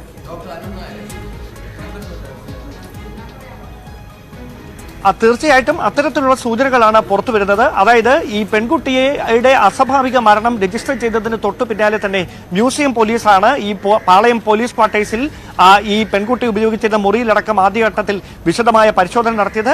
ഈ പരിശോധനയിലാണ് ഇത്തരത്തിൽ ഈ ലഹരി പദാർത്ഥങ്ങൾ അവിടുന്ന് കണ്ടെത്തിയിട്ടുണ്ട് എന്ന സൂചനകൾ നമുക്കടക്കം ലഭ്യമായിരിക്കുന്നത്. പക്ഷേ അതിന് പിന്നാലെ ഈ പെൺകുട്ടിയുടെ മരണത്തിന് പിന്നാലെ നടന്ന പോസ്റ്റ്മോർട്ടം നടപടികൾക്കിടയിലാണ് ഈ പെൺകുട്ടിയുടെ വളരെ സ്വകാര്യ ഭാഗത്ത് വലിയ മുറിവ് കണ്ടെത്തുകയും അത് കൃത്യമായി അതിക്രൂരമായ ലൈംഗിക അതിക്രമത്തിന് ഈ പെൺകുട്ടി വിധേയായിട്ടുണ്ട്. ഒപ്പം തന്നെ പ്രകൃതി വിരുദ്ധ പീഡനത്തിനടക്കം ഈ 14 വയസ്സുകാരി ഇരയായിട്ടുണ്ട് എന്ന കൃത്യമായ നിരീക്ഷണത്തിലേക്ക് ഡോക്ടർമാരടക്കം എത്തിയത്. അവിടെ നിന്ന് ഡോക്ടർമാർ ഈ വിവരം പോലീസിനെ, അന്വേഷണ ഉദ്യോഗസ്ഥരെ അറിയിക്കുകയായിരുന്നു. അതിന് പിന്നാലെയാണ് കേസിന്റെ ഗൗരവം കണക്കിലെടുത്തുകൊണ്ട് മ്യൂസിയം പോലീസ് രജിസ്റ്റർ ചെയ്ത കേസിന്റെ തുടരന്വേഷണം ക്രൈംബ്രാഞ്ച് അസിസ്റ്റന്റ് കമ്മീഷണറുടെ നേതൃത്വത്തിൽ ഏറ്റെടുത്തിരിക്കുന്നത്. അതുമായി ബന്ധപ്പെട്ട വിശദമായ പരിശോധനകൾ അതീവ രഹസ്യമായി പാളയം പോലീസ് ക്വാർട്ടേഴ്സ് കേന്ദ്രീകരിച്ചുകൊണ്ട് അടക്കം അന്വേഷണ സംഘം നടത്തിക്കൊണ്ടിരിക്കുകയാണ് എന്ന വിവരമാണ് നമുക്ക് ഏറ്റവും ഒടുവിൽ ലഭ്യമായിരിക്കുന്നത്. രേണുക, തീർച്ചയായും ഡാൻ, ഇത് 14 വയസ്സ് മാത്രം പ്രായമുള്ള ഒരു പെൺകുട്ടിക്കുണ്ടായ ദുരനുഭവമാണ്. അപ്പോൾ പോക്സോ ഉൾപ്പെടെയുള്ള വകുപ്പുകൾ ഇതിൽ സ്വാഭാവികമായും ഉൾപ്പെടും. മാത്രവുമല്ല, ലഹരി മാഫിയയുടെ ഇടപെടൽ സംശയാതീതമായി കണ്ടെത്തിയിരിക്കുന്നു എന്ന് വേണം ഇതുവരെയുള്ള ലഭ്യമാകുന്ന വിവരങ്ങളിൽ നിന്ന് മനസ്സിലാക്കാൻ. അപ്പോൾ വലിയ ഗൗരവമുള്ളതാണ്. മാത്രവുമല്ല, പെൺകുട്ടിയുടെ മരണത്തിലേക്ക് വരെ ആ കാര്യങ്ങൾ എത്തിച്ചിരിക്കുന്നു എന്നതാണ്. ഇതിൽ ഇപ്പോൾ ഏത് നിലയിൽ അന്വേഷണം എത്തി നിൽക്കുന്നു എന്നാണ് മനസ്സിലായിരിക്കുന്നത്. ഇതിൽ എന്ത് സംഭവിച്ചു എന്ന ഒരു പരിശോധന മാത്രമാണോ ഇതുവരെ ഉണ്ടായത്? അതിനപ്പുറം ആരൊക്കെ ഇതിൽ ഇടപെട്ടിട്ടുണ്ട്? ഈ ലഹരി മാഫിയ സംഘാംഗങ്ങളിലേക്ക് എത്താൻ ഈ അന്വേഷണത്തിനായിട്ടുണ്ടോ? അത്തരം നടപടികളിലേക്കോ ഇതിന് ഉത്തരവാദികളായവരിലേക്കോ എത്താൻ തക്കവിധം ഈ അന്വേഷണം പുരോഗമിച്ചിട്ടുണ്ടോ? ജനകെ, കൃത്യമായി പറഞ്ഞാൽ ഈ നഗരത്തിലെ പ്രമുഖ സ്കൂളുകൾ കേന്ദ്രീകരിച്ചുകൊണ്ട് ഇത്തരത്തിൽ ലഹരി മാഫിയ പിടിമുറുക്കിയിട്ടുണ്ട് എന്ന കൃത്യമായ വിവരങ്ങൾ സിറ്റി പോലീസിന് കൃത്യമായി തന്നെ രഹസ്യാന്വേഷണ വിഭാഗം നേരത്തെ തന്നെ കൈമാറിയതുമാണ്. അതിന് പിന്നാലെയാണ് ഇതുമായി ബന്ധപ്പെട്ട വലിയൊരു വാർത്താ പരമ്പര തന്നെ ന്യൂസ് 18 റിപ്പോർട്ട് ചെയ്യുകയും ചെയ്തത്. അതിൽ കൃത്യമായി വിദ്യാഭ്യാസ മന്ത്രി അടക്കം ഇടപെടുകയും സിറ്റി പോലീസ് കമ്മീഷണർ അടക്കം ഈ സ്കൂളുകളുടെ പരിസരത്ത് എൻട്രി എക്സിറ്റ് പോയിന്റുകളിൽ മഫ്തിയിൽ പോലീസുകാരെ നിയോഗിക്കുമെന്നും ഷാഡോ പോലീസിന്റെ സാന്നിധ്യം കൃത്യമായി ഈ സ്കൂൾ പരിസരത്ത് ഉണ്ടാകുമെന്ന് പരസ്യമായി തന്നെ പ്രതികരിക്കുകയും ചെയ്തതാണ്. പക്ഷേ ആ പ്രതികരണങ്ങളൊക്കെ നടത്തി ആഴ്ചകൾ പിന്നിടുന്നതിനപ്പുറത്തേക്ക് ഒരു 14 വയസ്സുകാരിയുടെ ജീവനെടുക്കുന്ന സാഹചര്യത്തിലേക്ക് ആ ലഹരി മാഫിയയുടെ പ്രവർത്തനം നീളുന്നു എന്നതാണ് ഏറെ ആശങ്കയോടെ നോക്കിക്കാണേണ്ട ഒരു സാഹചര്യം. അതിൽ ഏറ്റവും പ്രധാനപ്പെട്ട കാര്യം, ഈ വിദ്യാർത്ഥിനികളെ കാരിയർമാരായി ഉപയോഗിച്ചുകൊണ്ട് ആദ്യം ഒരാളെ വലയിലാക്കുകയും പിന്നീട് ഈ ഒരു ആളെ ഉപയോഗിച്ച് അവരെ ഭീഷണിപ്പെടുത്തി അവരുടെ ഇംഗതിക്ക് ഒപ്പം നിന്നതിന് ശേഷം മറ്റ് പെൺകുട്ടികളെ, അതായത് ഇവരുടെ സുഹൃത്തുക്കളായ മറ്റ് പെൺകുട്ടികളെ കെണിയിൽപ്പെടുത്തുന്ന ഒരു തന്ത്രമാണ് ഈ ലഹരി മാഫിയ പയറ്റുന്നത്. ആ തന്ത്രത്തിൽ വീണുപോയതാണ് ഈ 14കാരി എന്ന ഒരു നിഗമനത്തിലേക്കാണ് ഇപ്പോൾ അന്വേഷണ സംഘം പ്രാഥമികമായി എത്തിയിരിക്കുന്നത്. അതുകൊണ്ട് തന്നെ ഈ കേസിന്റെ ഗൗരവം കണക്കിലെടുത്തുകൊണ്ട്, അല്ലെങ്കിൽ ഇതിലെ ലൈംഗിക അതിക്രമത്തിന് പുറമെ പെൺകുട്ടി ലഹരി ഉപയോഗിച്ചിരുന്നു, അല്ലെങ്കിൽ ലഹരി മാഫിയയുടെ കെണിയിൽ ഈ പെൺകുട്ടിയും ഇരയായിട്ടുണ്ടായിരുന്നു എന്ന ഗുരുതരമായ കണ്ടെത്തലുകളുടെ പശ്ചാത്തലത്തിലാണ് മ്യൂസിയം പോലീസ് പ്രാഥമികമായി അന്വേഷണം തുടങ്ങിയ കേസിന്റെ തുടരന്വേഷണം ക്രൈംബ്രാഞ്ച് അതീവ രഹസ്യമായി ഏറ്റെടുക്കേണ്ട ഒരു സാഹചര്യം ഇപ്പോൾ ഉണ്ടായിരിക്കുന്നത്. രേണുക, ഡാൻ തുടരുക. ഇപ്പോൾ നമുക്കൊപ്പം മുൻ പോലീസ് ഉദ്യോഗസ്ഥൻ ജോർജ് ജോസഫ് കൂടി ചേരുകയാണ്. ശ്രീ ജോർജ് ജോസഫ്, തലസ്ഥാനത്ത് 14 വയസ്സ് മാത്രം പ്രായമുള്ള ഒരു പെൺകുട്ടിയുടെ ദുരൂഹ മരണത്തിൽ ക്രൈംബ്രാഞ്ച് നടത്തിയ അന്വേഷണത്തിൽ പുറത്തുവരുന്ന വിവരങ്ങൾ വളരെ ഞെട്ടിപ്പിക്കുന്നതാണ്. അതിക്രൂരമായ ലൈംഗിക പീഡനത്തിനിരയായി അമിതമായി ലഹരി ഉപയോഗിക്കുന്നതുമൂലം തലച്ചോറിലുണ്ടായ രക്തസ്രാവമാണ് ഈ പെൺകുട്ടിയുടെ മരണത്തിലേക്ക് നയിച്ചതെന്ന ഹോസ്പിറ്റൽ റിപ്പോർട്ട് ഉൾപ്പെടെയുണ്ട്. അതിൽ തുടർന്ന് നടത്തിയ അന്വേഷണത്തിലൊക്കെ ഞെട്ടിപ്പിക്കുന്ന വിവരങ്ങൾ പുറത്തു വരുന്നു എന്നാണ് മനസ്സിലാകുന്നത്. പക്ഷേ ഇത് പോലീസ് ക്വാർട്ടേഴ്സിനുള്ളിൽ നടന്ന സംഭവമാണ്. ഒരു സിവിൽ പോലീസ് ഉദ്യോഗസ്ഥന്റെ മകളാണ് ഈ രീതിയിൽ ദാരുണമായി മരണത്തിന് കീഴടങ്ങുന്ന ഒരു സാഹചര്യം ഉണ്ടായിരിക്കുന്നത്. അതൊക്കെ കൊണ്ട് തന്നെ ഈ വാർത്ത പുറത്തു വരുന്നില്ല, വിവരങ്ങൾ പുറത്തു വരുന്നില്ല. രഹസ്യമായ അന്വേഷണം ഈ വിഷയത്തിൽ നടക്കുന്നു എന്നതാണ് നമുക്ക് മനസ്സിലാകുന്നത്. താങ്കൾ എങ്ങനെ ഈ സാഹചര്യത്തെ കാണുന്നു? ലഹരി മാഫിയ പിടിമുറുക്കുന്ന കാര്യം നമ്മൾ തന്നെ നേരത്തെ ക്യാമ്പയിനിലൂടെ പുറത്തു കൊണ്ടുവന്നതാണ്. ഒരു പോലീസ് ഉദ്യോഗസ്ഥന്റെ മകൾക്ക് പോലും അതിന്റെ വലയ്ക്കുള്ളിൽ നിന്ന് പുറത്തു വരാൻ കഴിയുന്നില്ല, രക്ഷിക്കാൻ കഴിയുന്നില്ല, അതിന്റെ ജീവൻ എടുക്കുന്ന സാഹചര്യത്തിലേക്ക് കാര്യങ്ങൾ എത്തുന്നു എന്നതിനെ താങ്കൾ എങ്ങനെ നോക്കിക്കാണും? ഏതായാലും ഇത് വളരെ ഞെട്ടിക്കുന്ന ഒരു വിവരമാണ്. കുറച്ച് നാളുകൊണ്ട് നമ്മളിത് കേട്ടുകൊണ്ടിരിക്കുന്നത് കേരളത്തിലെ പല വലിയ പ്രശസ്തമായ സ്കൂളുകളിലെ കുട്ടികൾ ഇതിനകത്ത് അകപ്പെട്ടു പോകുന്നതാണ്. തിരുവനന്തപുരം നഗരത്തിലെ എല്ലാ സ്കൂളുകളിലും ഇതുപോലെ തന്നെ ഈ കുട്ടികളെ അവര് ലഹരി മാഫിയക്കാർ വളർത്ത് അതിനെ ലൈംഗികമായി പീഡിപ്പിക്കുകയും അവളെ ആ കൊച്ചിനെ ഉപയോഗിച്ച് തന്നെ ഈ ഇതിലെ MDMA ഉൾപ്പെടെയുള്ള ഡ്രഗ്സുകൾ വിൽക്കുന്നത് കാഴ്ച നമ്മൾ കണ്ടുകൊണ്ടിരിക്കുകയാണ്. ആ കുട്ടി അവരുടെ കൂടെയുള്ള കുട്ടികൾക്ക് ലഹരി കൊടുക്കുകയും അവരെ പിന്നീട് ഈ ഗ്രൂപ്പ് ലൈംഗികമായി പീഡിപ്പിക്കുകയും ചെയ്യുന്നത് വളരെ സർവ്വസാധാരണമായി വന്നുകൊണ്ടിരിക്കുന്ന ഒരു കാഴ്ചയാണ്. ഇതൊരു സിവിൽ പോലീസ് ഓഫീസറിന്റെ മകളാണ്. നമ്മള് കുട്ടികളെ സ്കൂളിൽ വിടുന്നത് മാതാപിതാക്കള് അത് പിന്നെ വളരെയധികം ശ്രദ്ധിക്കണം. പല PTA-ക്കാരും ഇതൊന്നും മൈൻഡ് ചെയ്യാതെ, കാരണം ഈ സ്കൂൾ അധികൃതര് അവര് സംഘടനകളുണ്ട്, അവർക്കൊന്നും ഒന്നും ചെയ്യാൻ പറ്റില്ല. അവർക്കൊക്കെ രാഷ്ട്രീയ താല്പര്യം. തിരുവനന്തപുരം നഗരത്തിലെ സിറ്റിക്കകത്തുള്ള ചില സ്കൂളുകളിലെ PTA-ക്കാർ ചില രാഷ്ട്രീയ സംഘടനകളുടെ ആൾക്കാരാണ്. അവർക്ക് എന്താണ് ഇതിനകത്ത് കുട്ടികളുടെ കാര്യത്തിന് അവർ ശ്രദ്ധിക്കേണ്ടതിന് പകരം അതിനകത്ത് രാഷ്ട്രീയം ചേർത്ത് ഇങ്ങനെയുള്ള കാര്യങ്ങൾ മൂടി വെക്കുക. ഇതങ്ങനെ ഒരു സംഭവം തന്നെയാണെന്ന് ഞാൻ കരുതുന്നത്. ആ കുട്ടി അമിതമായ ലഹരി ഉപയോഗിക്കുകയും അതോടൊപ്പം തന്നെ അതിനെ ലൈംഗികമായി വളരെയധികം പീഡിപ്പിക്കുകയും ചെയ്തു. അങ്ങനെയാണ് അതിന്റെ തലച്ചോറിലേക്ക് രക്തസ്രാവം ഉണ്ടായി. ആ കുട്ടി മരണപ്പെട്ടു. അത് തീർച്ചയായിട്ടും ഇതിന്റെ പിന്നിൽ പ്രവർത്തിച്ചവർ ആരാണോ അവരെ കൊണ്ടുവരുന്ന ഒപ്പം തന്നെ ആ സ്കൂൾ അധികൃതരെ പ്രതിയാക്കണമെന്ന് ഞാൻ പറയുന്നത്. കാരണം അവരെ വെറുതെ വിടാൻ പാടില്ല. PTA-ക്കാരും ആ സ്കൂളിലെ ടീച്ചേഴ്സും അഡ്മിനിസ്ട്രേഷനും ഈ വിവരം അറിഞ്ഞിട്ട് ഇവരെന്ത് ചെയ്തു? ആ കുട്ടിയുടെ കൂട്ടുകാരികൾ പലരും ഇതുപോലെയുള്ള പ്രശ്നത്തിൽ അകപ്പെട്ട് കിടക്കുന്നവരാണ്.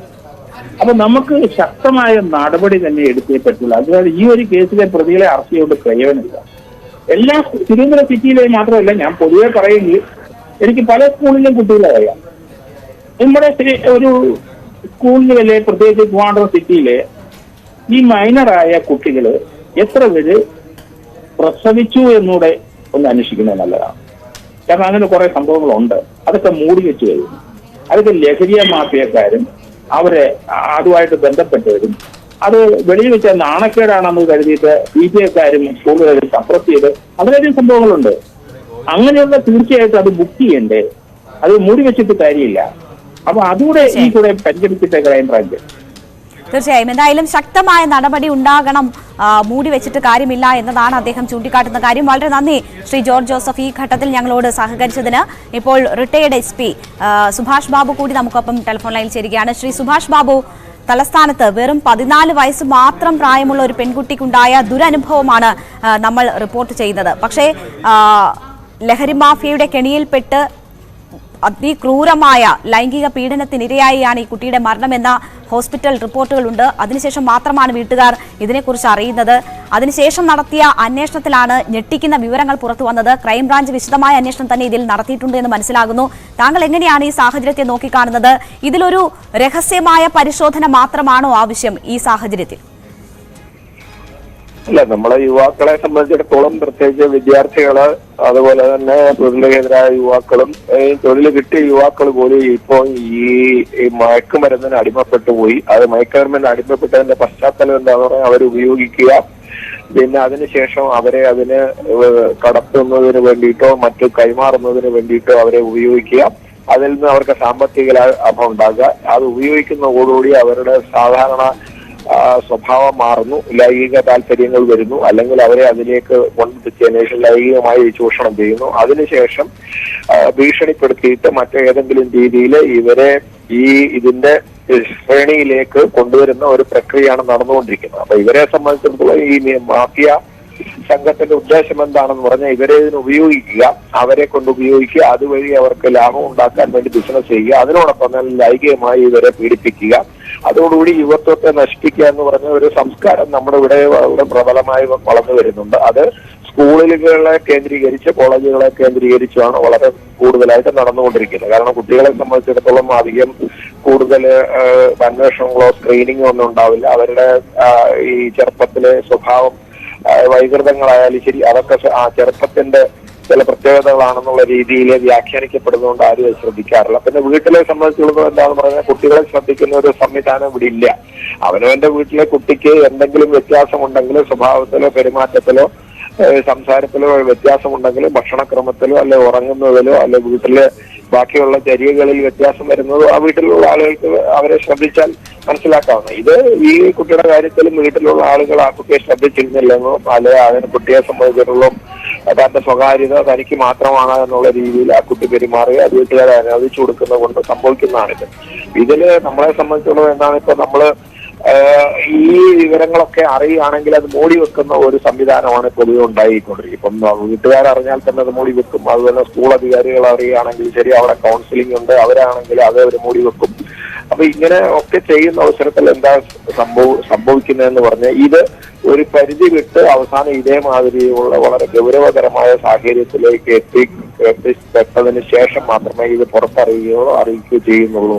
ഇവിടെ സാർ, ഇവിടെ അത്തരം മുൻകൂട്ടിയുള്ള ഒരു അറിയിപ്പും അല്ലെങ്കിൽ അങ്ങനെ ഒന്നും അറിയാനുള്ള ഒരു സാഹചര്യവും ഈ വീട്ടുകാർക്കുണ്ടായിട്ടില്ല എന്നാണ് നമുക്ക് ലഭിക്കുന്ന വിവരങ്ങളിൽ നിന്ന് മനസ്സിലാകുന്നത്. ആശുപത്രിയിൽ എത്തിച്ച് കുട്ടിയുടെ മരണത്തിന് ശേഷം മാത്രമാണ്, അതിന്റെ കാരണം അറിയുമ്പോൾ മാത്രമാണ് വീട്ടുകാർക്ക് ലഹരിക്ക് അടിമയായിരുന്നു കുട്ടി, ലഹരി മാഫിയയുടെ കെണിയിൽപ്പെട്ടിരുന്നു കുട്ടി എന്ന കാര്യം മനസ്സിലാകുന്നതെന്നാണ് നമുക്ക് ഇപ്പോൾ ലഭിക്കുന്ന വിവരങ്ങളിൽ നിന്ന് അറിയാൻ കഴിഞ്ഞത്. ഇത് ഒരു പോലീസ് ക്വാർട്ടേഴ്സിനുള്ളിൽ താമസിക്കുന്ന കുട്ടിയുടെ അനുഭവമാണ്, ഒരു സിവിൽ പോലീസ് ഓഫീസറുടെ മകളുടെ അനുഭവമാണ്. അപ്പോൾ സാധാരണക്കാരന്റെ മക്കളുടെ അല്ലെങ്കിൽ അങ്ങനെയുള്ള ഒരു സാഹചര്യത്തിൽ നിന്നുള്ള കുട്ടികളുടെ കാര്യം വെച്ച് ആലോചിച്ചാൽ എത്രമാത്രം ഗൗരവത്തിൽ നമ്മൾ ഈ സാഹചര്യത്തെ കാണണം. ഈ ലഹരി മാഫിയ എത്രമാത്രം പിടിമുറുക്കിയിരിക്കുന്നു എന്ന് മനസ്സിലാക്കണം. മുറുക്കി എന്നുള്ളതിന് സംശയമൊന്നുമില്ല. കാരണം നിരന്തരമായിട്ട് നടന്നുകൊണ്ടിരിക്കുന്ന എല്ലാ ഹോട്ടലുകളിലും പാർട്ടികളിലും അതുപോലെ തന്നെ എല്ലാ ആഘോഷമൊക്കെ വ്യാപകമായിട്ട് ഉപയോഗിക്കുന്നുള്ളത് നമ്മൾ തെളിയിക്കപ്പെട്ടതാണ്. നിരവധി കേസുകളുണ്ട്. അതൊക്കെ ഫലപ്രദമായി മുന്നോട്ട് കൊണ്ടുപോകാൻ കഴിയുന്നില്ല എന്നുള്ളതാണ് നമ്മുടെ പരാജയം. അതിനേക്കാൾ ഉപരി എന്താണെന്ന് പറഞ്ഞു കഴിഞ്ഞാൽ, ഇപ്പോ ഒരു വീട്ടിലൊരു കുട്ടിക്ക് ഏതെങ്കിലും രീതിയിൽ ഇതേമാതിരി മയക്കുമരുന്ന് ഉപയോഗിച്ച്, പ്രത്യേകിച്ച് മദ്യം കഴിക്കുകയാണെങ്കിൽ മണക്കും, മദ്യം കഴിച്ചില്ലെങ്കിൽ ഇപ്പോൾ ഇതേമാതിരി മയക്കുമരുന്ന് ഉപയോഗിച്ചപ്പോൾ അവരുടെ സ്വഭാവത്തിൽ എന്തായാലും വൈകൃതങ്ങളുണ്ടാവും, വ്യത്യാസങ്ങളുണ്ടാവും. അതൊരു വീട്ടിൽ തിരിച്ചറിയാൻ കഴിയുന്നില്ല എന്ന് പറഞ്ഞു കഴിഞ്ഞാൽ ആ വീട്ടിലുള്ള ആളുകൾ പൂർണ്ണമായി ആ കുട്ടിയെ അവഗണിക്കുകയോ ശ്രദ്ധിക്കാതിരിക്കുകയോ ചെയ്യുന്നു എന്നുള്ളതിന് എന്താ സംശയം? അത് തീർച്ചയായിട്ടും ആ വീട്ടിലുള്ള ആളുകൾ ആ കുട്ടിയെ ശ്രദ്ധിക്കാത്തത് കൊണ്ടും അവനിപ്പോ ക്വാർട്ടേഴ്സിലാണ് താമസിക്കുന്നത്, നിരവധി മറ്റ് കുട്ടികൾ ആ കുട്ടിയെ കാണുന്നുണ്ട്. ആ കുട്ടിയിൽ വരുന്ന വ്യത്യാസം എന്തായാലും തിരിച്ചറിയാൻ സാധിക്കും. ആ തിരിച്ചറിയുന്നത് അത്ര ഗൗരവമായിട്ട് എടുക്കുന്നില്ല. അപ്പൊ നമ്മൾ ഇതിൽ റിപ്പോർട്ട് ചെയ്യപ്പെട്ടാലും എന്താന്ന് പറഞ്ഞാൽ ആരും മിണ്ടുന്നില്ല. മിണ്ടിയാലല്ലേ അവർക്ക് അവരെ സംബന്ധിച്ച് അവർക്ക് പ്രശ്നമാണെന്ന് വിചാരിച്ച് അവരെ ഒഴിവാക്കും, വീട്ടുകാരെ ഒഴിവാക്കും, വീട്ടുകാരോടൊപ്പം ആയില്ല. സംശയം ഉണ്ടെങ്കിൽ എങ്ങനെ സംശയം ഉണ്ടെന്നെങ്കിൽ പറയാതെ അറിയില്ല. ഇപ്പൊ വീട്ടുകാർ അറിഞ്ഞില്ല എന്ന് പറയുന്നത് സാധാരണ അവരുടെ നിരുത്തരവാദപരമായ ആ കുട്ടിയോടുള്ള പെരുമാറ്റവും അവരുടെ സമീപനവും തന്നെയാണെന്നാണ് എന്റെ പൂർണ്ണമായി വിശ്വസിക്കുന്നത്. നമുക്കെല്ലാം ശരി, ആ ഒരു വ്യത്യാസം കണ്ടാൽ ആ കുട്ടിയെ തിരിച്ചറിയാൻ പറ്റില്ല എന്ന് ആരെങ്കിലും വിശ്വസിക്കും? ഞാൻ ഒരിക്കലും വിശ്വസിക്കുന്നില്ല. കാരണം നമുക്കത് സാധിക്കും. പലപ്പോഴും നമ്മൾ പല കുട്ടികളും പറയേണ്ട വ്യത്യാസം കാണുന്നുണ്ടല്ലോ, കുട്ടിക്ക് എന്താണെന്ന് നമ്മൾ തന്നെ ചോദിക്കാറുണ്ട്. നിങ്ങൾക്കൊക്കെ നമുക്ക് ഓരോരുത്തർക്കും അത് അറിയുന്നതാണ്. അതുപോലെ തന്നെ ഇതിലെന്താ പ്രശ്നം എന്താ അറിയാം, ഇത് മൂടി വയ്ക്കപ്പെടുന്നു എന്ന് പറയുന്നത് നമ്മളിപ്പം റാഗിംഗ് ആക്ടിനെ സംബന്ധിച്ചിടത്തോളം മൂടി വെച്ച് കഴിഞ്ഞാൽ ആ മൂടി വെക്കുന്ന വ്യക്തികളെ ഈ സ്ഥാപനങ്ങളില് അതുപോലെ തന്നെ ഇവിടുത്തെ കൗൺസിലർമാരൊക്കെ ഇവരെ പറയുമ്പോൾ ഇത് മൂടി വെക്കും. അപ്പം ഈ റാഗിംഗ് ആക്ട് പ്രകാരം ഇതേമാതിരിയുള്ള ഈ പോക്സോ കേസിലായാലും ശരി, അതുപോലെ തന്നെ NDPS കേസിലായാലും ശരി, ഇതേമാതിരി ജുവനൈൽ ചെറിയ കുട്ടികളെ സംബന്ധിച്ചപ്പോൾ ഇതേമാതിരിയുള്ള കാര്യങ്ങൾ ആരെങ്കിലും അറിഞ്ഞതിന് ശേഷം മൂടി വെക്കുകയാണെങ്കിൽ ആ മൂടി വെക്കുന്ന ആളുടെ പേരിൽ നടപടിയെടുക്കാൻ വേണ്ടിയിട്ട് ഈ റാഗിംഗ് ആക്ട് പ്രകാരം ശക്തമായ ഒരു നിയമം കൂടി ഇതിനകത്ത് ചേർത്ത് കഴിഞ്ഞാൽ ഒരു പരിധി വരെയെങ്കിലും ഇത് പുറത്തേക്ക് വരും. ഇതിപ്പോ എന്താണ്, ഇതെല്ലാവരും ഒളിച്ചും മറഞ്ഞും വെക്കുക, ഇത് മൂടി വെക്കുക, അവസാനം ഇത് ആ മൂടിയ കുടത്തിനുള്ളിൽ കഴിയാത്ത അവസരത്തിൽ പൊട്ടിത്തെറിക്കുമ്പോഴേ നമ്മൾ അറിയുന്നുള്ളൂ. തീർച്ചയായും എന്തായാലും ഇപ്പോൾ ഇവിടെ അതൊരു കുട്ടിയുടെ ജീവൻ തന്നെ എടുത്തിരിക്കുകയാണ്. അതിനുശേഷവും ആ അന്വേഷണം പോലും മറച്ചുവെക്കാനുള്ള ശ്രമങ്ങൾ നടക്കുന്നു എന്നാണ് മനസ്സിലാകുന്നത്. ഹോസ്പിറ്റലിൽ നിന്ന് പോലീസിന് വ്യക്തമായ വിവരം നൽകുന്നു. അതിനുശേഷം രഹസ്യമായ അന്വേഷണങ്ങളാണ് ഈ വിഷയത്തിൽ നടക്കുന്നതെന്നാണ് മനസ്സിലാകുന്നത്. അതാണ് ഇപ്പോഴത്തെ സാഹചര്യം. വളരെ നന്ദി ശ്രീ സുഭാഷ് വാസു ഞങ്ങളോടൊപ്പം ഈ അവസരത്തിൽ സഹകരിച്ചതിന്. എന്തായാലും ഈ അവസരത്തിലെങ്കിലും ഈ കാര്യങ്ങളിൽ വ്യക്തമായ അന്വേഷണവും നടപടികളിലേക്കും കാര്യങ്ങൾ പോകുന്നതിന് ഉള്ള സാഹചര്യം സൃഷ്ടിക്കുകയാണ് വേണ്ടത്. നമുക്കും അതുതന്നെയാണ് ആഗ്രഹവും അതുതന്നെയാണ് പറയാനുള്ളതും. നമുക്കൊപ്പം ഇപ്പോൾ ഡോക്ടർ അരുൺ ബി നായർ കൂടി ചേരുകയാണ്. ഡോക്ടർ, 14 വയസ്സ് മാത്രം പ്രായമുള്ള ഒരു പെൺകുട്ടി, ഒരു സിവിൽ പോലീസ് ഉദ്യോഗസ്ഥന്റെ മകൾ, പോലീസ് ക്വാർട്ടേഴ്സിനുള്ളിൽ താമസിക്കുന്ന കുട്ടി, ആ കുട്ടിക്കുണ്ടായ ഒരു ദുരനുഭവമാണ് നമ്മൾ ഇവിടെ വാർത്തയാക്കുന്നത്. നമുക്കിപ്പോൾ ലഭ്യമാകുന്ന വിവരമനുസരിച്ച് ലഹരി മാഫിയയുടെ കെണിയിൽ അകപ്പെട്ട് ലഹരി ഉപയോഗത്തിനടിമയായി അതിക്രൂരമായ ലൈംഗികമായി ഉപയോഗിക്കപ്പെട്ട് അതിനെ തുടർന്നാണ് ആ കുട്ടിക്ക് മരണം സംഭവിക്കുന്നത് എന്നതാണ് നമുക്ക് ലഭ്യമാകുന്ന വിവരങ്ങൾ. അങ്ങനെ ഒരു സാഹചര്യത്തിലേക്ക് ഒരു പെൺകുട്ടി, അതും ഇങ്ങനെയുള്ള സാഹചര്യത്തിൽ നിന്നൊരു കുട്ടി എത്തപ്പെടുന്നതിനെ നമ്മൾ എങ്ങനെ കാണണം? അത് ഏതൊക്കെ സംവിധാനങ്ങളിലെ വീഴ്ചയായിട്ട് മനസ്സിലാക്കണം? തീർച്ചയായിട്ടും കുടുംബങ്ങളിൽ കൗമാരപ്രായക്കാരായ കുട്ടികളും മാതാപിതാക്കളും തമ്മിലുള്ളൊരു മാനസികമായ അകൽച്ചയുടെ ഒരു പ്രതിഫലനമായിട്ട് തന്നെ നമ്മൾ ഈ ഒരു സംഭവത്തെ വിലയിരുത്തേണ്ടി വരുമെന്ന് തോന്നുന്നു. കാരണം കുട്ടികൾ ലഹരി ഉപയോഗിക്കുകയാണ് എന്നുണ്ടെങ്കിൽ സ്വാഭാവികമായും അവരുടെ ശാരീരിക മാനസിക രീതികളിൽ ചെറിയ വ്യതിയാനങ്ങൾ ഉണ്ടാകാൻ സാധ്യതയുണ്ട്. അവരുടെ പെരുമാറ്റത്തിൽ മാറ്റം വരാം, ഉറക്കക്രമത്തിൽ മാറ്റം വരാം, വിശപ്പ് കുറയുന്ന അവസ്ഥ വരാം, സംസാരത്തിൽ കുറവ് വരാം, ശാരീരിക ആരോഗ്യത്തിൽ തന്നെ ചില വ്യതിയാനങ്ങൾ സംഭവിക്കാം. അപ്പോൾ പലപ്പോഴും ഇത്തരത്തിലുള്ള വിഷയങ്ങളെ അവഗണിക്കുന്നതാണോ അല്ലെങ്കിൽ അത്തരത്തിലുള്ള പ്രശ്നങ്ങളെ ഗൗരവമായി എടുക്കാത്തതാണോ ഇവിടുത്തെ വിഷയം എന്നുള്ളൊരു പ്രധാനപ്പെട്ട ഒരു ചർച്ചാ വിഷയമാകേണ്ടതുണ്ട്. കാരണം കൗമാരത്തിലേക്ക് ഹൈസ്കൂൾ പ്രായത്തിലേക്ക് കുട്ടികൾ എത്തിക്കഴിയുമ്പോൾ അവർക്ക് ഏറ്റവും മികച്ച വിദ്യാഭ്യാസം നൽകുക എന്നതിനപ്പുറം അവർക്ക് വൈകാരികമായ ആവശ്യങ്ങളുണ്ടെന്ന് തിരിച്ചറിയാനും അവർക്ക് ആവശ്യമായ വൈകാരിക പിന്തുണ നൽകാനും നമ്മുടെ കുടുംബങ്ങളിൽ പലപ്പോഴും കഴിയാതെ പോകുന്നു എന്നൊരു യാഥാർത്ഥ്യമാണ്. ആ ഒരു വൈകാരിക ശൂന്യതയുടെ മേഖലയിലേക്കാണ് തൽപരകക്ഷികൾ കടന്നു കയറുന്നത്. ഒരുപക്ഷെ ലഹരിയുമായും മറ്റ് പ്രലോഭനങ്ങളുമായും വന്ന് ഈ കുട്ടികളെ കെണിയിൽപ്പെടുത്തി ചൂഷണങ്ങൾക്ക് വിധേയമാക്കുന്ന ഒരു അവസ്ഥ സംജാതമാകുന്നതും അതിൽ നിന്നാണ്. അപ്പോൾ തീർച്ചയായിട്ടും കുട്ടികളോടൊപ്പം ഒരു ദിവസേന 1 മണിക്കൂർ നേരമെങ്കിലും ക്വാളിറ്റി ടൈം ചെലവഴിക്കാൻ മാതാപിതാക്കൾ സമയം കണ്ടെത്തുകയും അവരുടെ ജീവിതത്തിൽ അന്ന് നടന്ന കാര്യങ്ങൾ ചോദിച്ച് അറിയുകയും എന്തെങ്കിലും തരത്തിലുള്ള അനാരോഗ്യകര പ്രവണതകളുടെ ലാഞ്ചനയെങ്കിലും കണ്ടാൽ തുടക്കത്തിൽ തന്നെ ഫലപ്രദമായി ഇടപെടുകയും ചെയ്യേണ്ടത് ഇത്തരം അവസ്ഥകൾ ഒഴിവാക്കാൻ ആവശ്യമാണ്. 2, ലഹരി വസ്തുക്കളുടെ സുലഭമായ ഒരു ലഭ്യത, അതോടൊപ്പം തന്നെ സാമൂഹ്യ മാധ്യമങ്ങളിലടക്കം ഈ ലഹരി വസ്തുക്കളുടെ ഗുണഗണങ്ങൾ വർണ്ണിച്ചുകൊണ്ടും അതിന്റെ നേട്ടങ്ങൾ ആഘോഷിച്ചുകൊണ്ടും പലപ്പോഴും അത് വലിയ തോതിൽ ചിത്രീകരിക്കപ്പെടുന്ന ഒരു അവസ്ഥ, ഇതെല്ലാം യുവതലമുറയെ സ്വാധീനിക്കുന്നുണ്ട്. ഇപ്പോ നമ്മുടെ എന്റർടൈൻമെന്റ് ഇൻഡസ്ട്രി അടക്കമുള്ള മേഖലകളിലെ ലഹരി വസ്തുക്കളുടെ സ്വാധീനത്തെക്കുറിച്ച് സമീപ ദിവസങ്ങളിൽ വാർത്തകൾ വന്നിരുന്നു. അപ്പോൾ സ്വാഭാവികമായും യുവാക്കൾ മാതൃകയായി കാണുന്ന സെലിബ്രിറ്റീസ് അടക്കമുള്ള ആളുകളുടെ ഇടയിൽ ഇത്തരം വസ്തുക്കളുടെ ഉപയോഗം ഉണ്ട് എന്ന് വരുമ്പോൾ സ്വാഭാവികമായിട്ടും കൗമാരപ്രായക്കാരെ അത്തരം ലഹരികളിലേക്ക് ആകർഷിക്കാനുള്ള സാധ്യത വളരെ കൂടുതലാണ്. സാമൂഹ്യ മാധ്യമങ്ങളിൽ ഇത്തരത്തിലുള്ള ചർച്ചകൾ, ഈ ലഹരികൾക്ക് അനുകൂലമായി അല്ലെങ്കിൽ ലഹരികളുടെ ഗുണങ്ങൾ വർണ്ണിച്ചുകൊണ്ടുള്ള ചർച്ചകൾ, ഇത്തരം സാധനങ്ങൾക്ക് പോലും ഒരു സെൻസർഷിപ്പ് അല്ലെങ്കിൽ ഒരു നിയന്ത്രണം, ആരോഗ്യകരമായ നിയന്ത്രണം ഉണ്ടാകേണ്ടത് വളരെ പ്രധാനപ്പെട്ട ഒരു കാര്യമാണ്.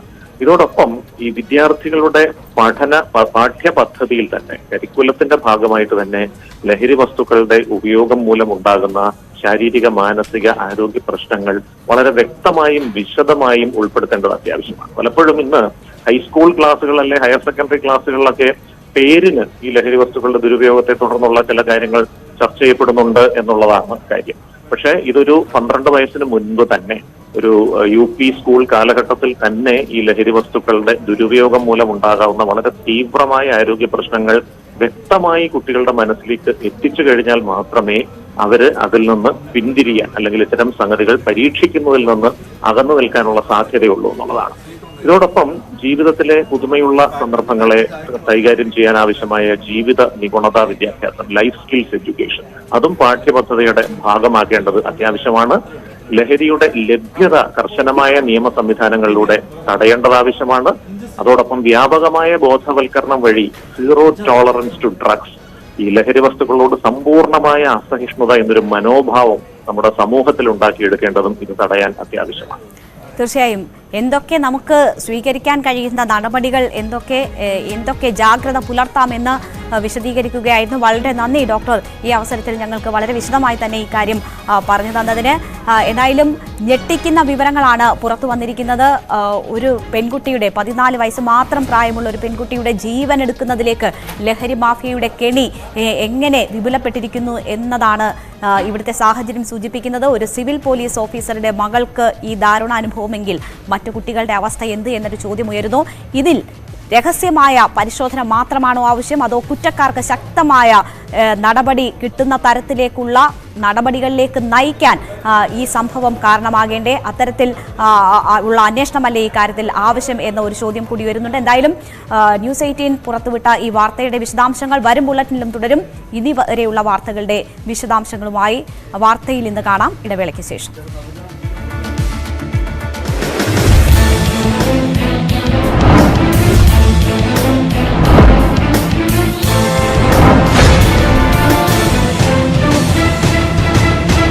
Viewers